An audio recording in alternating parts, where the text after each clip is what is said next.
দেশের ভেতরে এমনকি দেশের বাইরেও সমর্থকরা আছে এবং তারা নানাভাবে এগুলোকে উস্কানি দিচ্ছেন বলে নানা অভিযোগ উঠছে, এবং সেটা বাস্তব অবস্থা দৃষ্টে মনে হচ্ছে যে এইরকম উস্কানি ভেতর থেকে এবং বাইরে থেকে হচ্ছে, যাতে করে এখানে একটা অস্থিতিশীল পরিবেশ তৈরি হয়। বাংলাদেশের বাঙালির বাইরেও অন্য জাতির নাগরিকরা পার্বত্য চট্টগ্রাম সহ দেশের বিভিন্ন এলাকায়। বাংলাদেশ একটি গণতান্ত্রিক রাষ্ট্র হওয়ার অর্থ হচ্ছে যে বাংলাদেশে জাতিগত পরিচয়ে, ধর্মীয় পরিচয়ে, লিঙ্গীয় পরিচয়ে, এই বিভিন্ন পরিচয়ের যে মানুষরা আছেন তাদের প্রত্যেকেরই নাগরিক অধিকার নিশ্চয় হয়। তাদেরকে রাষ্ট্র নাগরিক হিসেবে বিবেচনা করবে, তার পরিচয় দিয়ে কিংবা তার রাজনৈতিক বিশ্বাস দিয়ে কিংবা অন্য ধরনের জীবন চর্চা দিয়ে তাকে বিবেচনা করবে না। তার নাগরিক হিসেবে তার যে অধিকার, সেই অধিকারের জায়গাটাকে আগে সুনির্দিষ্ট করতে হবে। এবং যখন আমরা এই ব্যক্তির অধিকার নির্দিষ্ট করি একটা রাষ্ট্রে এবং সেই চুক্তিটা সম্পন্ন হয়, তার মধ্যে রাষ্ট্র গড়ে ওঠে, তখন ওই ব্যক্তির অধিকার সংজ্ঞায়িত হওয়ার মানে হচ্ছে যে সকল ব্যক্তির অধিকার সংজ্ঞায়িত হবে। ফলে একজন ব্যক্তি তার অধিকারের চর্চা এমন ভাবে করবে যাতে অন্যের অধিকারকে সে খর্ব না করে, সেখান থেকে তার কর্তব্যের সূচনা শুরু হয়। ফলে অধিকার এবং কর্তব্যের এই সমন্বয়ে কিন্তু নাগরিকতা গড়ে ওঠে, এবং সেই নাগরিকতার জায়গা থেকে আমাদের এই রাষ্ট্রকে দাঁড়াতে হবে। ফলে বাংলাদেশ রাষ্ট্রের কর্তব্য হচ্ছে এইখানে সকল নাগরিকের যে পরিচয়ের সংখ্যায় কম কিংবা বেশি, এটা গুরুত্বপূর্ণ প্রশ্ন নয়। প্রশ্ন হচ্ছে প্রত্যেক নাগরিকের অধিকার, তার জানমালের নিরাপত্তা, তার মর্যাদা, সেটা অক্ষুণ্ণ রাখা, সেটাকে নিশ্চয়তা দেওয়া। আমরা দেখতে পাচ্ছি যে বাংলাদেশে এগুলো নানাভাবে গত 53 বছর ধরে খর্বিত হয়েছে। সাংবিধানিক ভাবে বাঙালির বাইরে অন্য জাতির অধিকারগুলোকে নানাভাবে একটা ছোট করা হয়েছে, মর্যাদা দেওয়া হয়নি।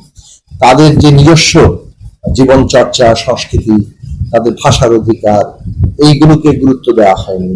এবং যেটা আমরা দেখেছি যে ভূমির ক্ষেত্রে তাদের যে অধিকারের প্রশ্নগুলো, সেগুলোকেও যথাযথভাবে গুরুত্বের সাথে বিবেচনা করা হয়। ফলে একটা বঞ্চনার জায়গা কিন্তু আছে, যেমনটা অন্যান্য পরিচয়ের মানুষের ক্ষেত্রে আছে। যেমনটা রাজনৈতিক বিশ্বাসের কারণে বিশেষ পক্ষকে আমরা দেখেছি যে কিভাবে দমন করার চেষ্টা হয়েছে, সমাজে বিমুক্তি তৈরি করার চেষ্টা করা হয়েছে। আজকে ছাত্র, শ্রমিক, জনতা যে ঐতিহাসিক গণ অভ্যুত্থান তৈরি করে সমাজে একটা বিপ্লবী রূপান্তরের সম্ভাবনা তৈরি করেছেন, সেইখানে এখন মানুষের চাওয়া হচ্ছে যে আমরা এমন একটা দেশ গড়ে তুলবো, যে দেশে এমন একটা রাজনৈতিক বন্দোবস্ত থাকবে, যে বন্দোবস্তের অধীনে আমরা প্রত্যেকটি মানুষ, সে যে পরিচয়ের হোক, যে রাজনৈতিক বিশ্বাসের হোক, জীবন চর্চার হোক, তিনি নাগরিক মর্যাদা নিয়ে মাথা উঁচু করে এখানে বসবাস করতে পারবেন। তার জানমালের নিরাপত্তা নিশ্চয়তা থাকবে, তার জীবন এবং সমস্ত দিক থেকে তার বিকাশের সুযোগটা অবারিত থাকবে, এবং সুযোগের সমতা এখানে যথাযথভাবে প্রতিষ্ঠিত হবে। তো এইরকম একটি সম্ভাবনার সময় আমরা বাংলাদেশে দেখতে পাচ্ছি যে নানা ধরনের ঘটনা ঘটছে। এই ঘটনাগুলোর পেছনে নিশ্চিতভাবেই যে একটা ফ্যাসিবাদী বিভক্তি এখানে তৈরি করা হয়েছে বিগত ফ্যাসিস্ট সরকারের আমলে, নানাভাবেই সমাজকে তারা বিভক্ত করেছেন, সমাজের মধ্যে ঘৃণার একটা পরিবেশ সৃষ্টি করেছে, যার একটা নানা প্রকাশ আমরা এখন দেখতে পাচ্ছি। এটা মানুষকে পিটিয়ে মারার মতো একটা ভয়ঙ্কর ঘটনার মধ্যে আমরা দেখতে পাচ্ছি। আমরা দেখতে পাচ্ছি যে এখানে হিন্দু সম্প্রদায়ের মন্দিরে হামলা হচ্ছে, তাদের বাড়ি ঘরে হামলা হচ্ছে। আমরা এমনকি দেখতে পাচ্ছি মাজারে হামলা হচ্ছে। আমরা বেশ কয়েকজন নারীকে নানা দিক থেকে নিগৃহীত হতে দেখেছি। এই সব ঘটনাগুলো হচ্ছে, এবং সর্বশেষ আমরা দেখলাম যে খাগড়াছড়ির দিঘিনালায় কিভাবে একটা আক্রমণ চলছে, এবং সেইখানে পাহাড়ি জাতি সমূহের উপরে একটা তারা নিপীড়নের শিকার হচ্ছে। তো সেইখানে আমরা মনে করি যে একটা আলাপ আলোচনার জায়গাটা খুব জরুরি ব্যাপার। দুটো পথ আছে, একটা হচ্ছে যে মানে আমাদের জানমালের নিরাপত্তা নিশ্চয়তা করা, যেটা রাষ্ট্রের কর্তব্য।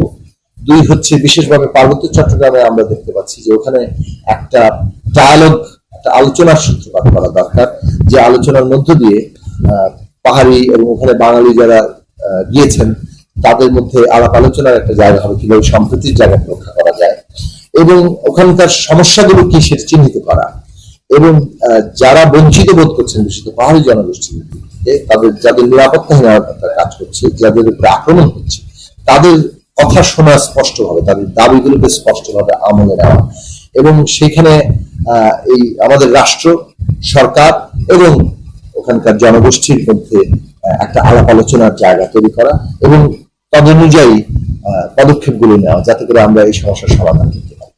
এবং যখন একটা সমস্যা তৈরি হয় তখন প্রথমে খুঁজতে হয় তার অভ্যন্তরে কোনো মানে তার ভিত্তি আছে কিনা। কেবল কি এটা বাইরে থেকে একটা সৃষ্ট ঘটনা, নাকি তার ভেতরে কোনো সমস্যা আছে? ভেতরের সমস্যা আমাদের দূর করতে হবে। যদি সে থাকে, অবশ্যই আমরা মনে করি এই যে বাংলাদেশে পরিচয় ভিত্তিক কিংবা সাধারণভাবে এই যে সহিংসতার ঘটনাগুলো ঘটছে, ব্যক্তির উপরে পিটিয়ে মারা হচ্ছে, এগুলোর কিন্তু একটা ওই যে বললাম যে সামাজিক যে ফ্যাসিবাদের জায়গা তৈরি হয়েছে, সেখানে নানান বীজ নিহিত আছে। তারপরে এগুলোর কতগুলো ভিত্তি আছে যেখান থেকে আসলে নানাভাবেই আমাদের বিভিন্ন পরিচয়ে যারা সংখ্যায় কম কিংবা অধস্তন অবস্থার মধ্যে তাদেরকে ঠেলে দেওয়া হয়েছে। ফলে এই জায়গাগুলোতে আমাদের সমস্যার সমাধান করতে হবে। এবং তারপরে আমরা দেখতে পাচ্ছি যে বাইরে থেকে বিশেষত পরাজিত ফ্যাসিস্ট শক্তির দোসররা সেটা দেশের ভেতরে এমনকি দেশের বাইরেও তাদের সমর্থকরা আছে এবং তারা নানাভাবে এগুলোকে উস্কানি দিচ্ছেন বলে নানা অভিযোগ উঠছে এবং সেটা বাস্তব অবস্থা দৃষ্টে মনে হচ্ছে যে এইরকম উস্কানি ভেতর থেকে এবং বাইরে থেকে হচ্ছে, যাতে করে এখানে একটা অস্থিতিশীল পরিবেশ তৈরি হয়। ফলে আমাদেরকে পরিষ্কারভাবে এই তিনটি জায়গায় কাজ করতে হবে যে রাষ্ট্রকে জানমালের নিরাপত্তার দায়িত্ব গ্রহণ করতে হবে, সেটা যে পক্ষই করুক। উস্কানি দিচ্ছে, ষড়যন্ত্র করছে, সেটাকে চিহ্নিত করতে হবে, তাদেরকে সে প্রতিরোধ করতে হবে। কিন্তু কেবল উস্কানি দিচ্ছে আর ষড়যন্ত্র করছে বলে যারা আসলে আক্রমণের শিকার হচ্ছেন তারা আক্রমণতেই হতে থাকবে, এই অবস্থা কিন্তু মানুষ মেনে নেবে না। ফলে জানমালের নিরাপত্তা নিশ্চিত করতে হবে এবং যারা উস্কানি দিচ্ছে, যারা হামলা করছে, তাদেরকে চিহ্নিত করে আইনের আওতায় আনতে হবে। এবং যেসব সমস্যা আছে আমাদের এখানে ধর্ম, জাতি, লিঙ্গীয় পরিচয় কিংবা রাজনৈতিক বিশ্বাসের মধ্যে দিয়ে যে একটা দমন পীড়নের জায়গা, সেই জায়গাটাকে আমাদের এখানে বন্ধ করতে হবে। তো এই সবকিছু এই জন্য আমরা পরিষ্কারভাবে মনে করি যে বাংলাদেশে আসলে ন্যায় বিচার হওয়া উচিত আমাদের নতুন বাংলাদেশের যাত্রার একটা ভিত্তি। সেটা যেমন জুলাই আগস্ট কিংবা গত 15 বছরে যে হত্যাকাণ্ড হয়েছে, আওয়ামী ফ্যাসিস্ট শক্তিরা যে হত্যাকাণ্ড ঘটিয়েছে, তাদের বিচারের জায়গাটা এখানে আমাদের জরুরি।